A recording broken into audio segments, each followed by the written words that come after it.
Stanford's been a lot better defensively the last few games in their first 3 Pac-12 games. Do you notice anything that they're doing differently lately? I think they're playing better. Their team's always been centered around offensive line and defensive line, and the stronger and more violent those guys are, the better they are. And I think they've kind of steadily improved. I feel like you guys won the battle at the line of scrimmage last year in that game down there at Palo Alto. I thought it was pretty even. We won the game, but I thought the line of scrimmage was pretty even. Luke Falk looked today. He looked good. Could the O-line do something that was subpar today? I wouldn't say subpar, but we're getting a little more punitive on little mistakes because that's a unit that's got to play together, and I think we've got to play together better than we are. And, we've just kind of accelerated the focus and intensity on that because we're not making the progress as fast as I think we should. But I can't say it was subpar, but, we're raising the bar. And was the Hunter S. Thompson biography you're trying to think of? It was McSomebody. Gonzo? No, it's Outlaw. Outlaw something or other, and it's by a guy named Mick something, and he wrote a book on Key West, a real good book on Key West called Mile Marker Zero.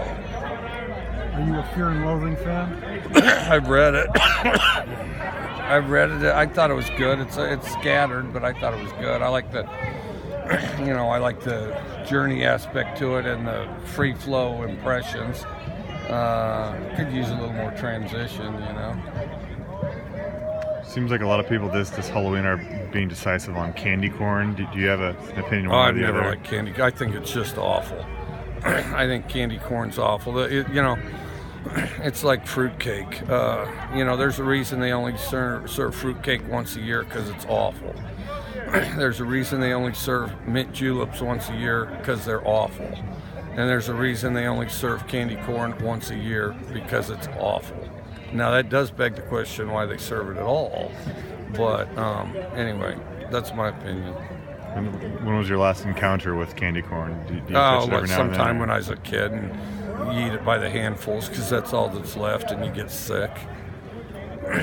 What is your favorite candy?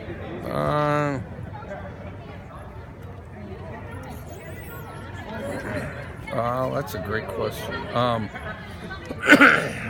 Okay, I like the new grape. I like the new grape red vines. They're hard to find. I like gummy bears. I like Swedish fish. I like. I'm not a big chocolate guy. More of a chewy guy. Chocolate. The best chocolate stuff is like probably Heath bars, maybe. I'm not a candy bar guy, really. Trying to think what else. What else do I get at movies if I get? And I'm sure these aren't good for you, but those Starburst? No. The sweet tart filled rope things. What are they called? I don't know what they're called. Kind of red and they're filled with something or other. And then Tay Martin, 2 touchdown receptions last week. He said he was on the threshold of breaking out. Looking at his tape, there was a couple drops, but how did you feel he played overall? I thought he did a lot of good things. He battles consistency like young players do, but he's a real explosive guy.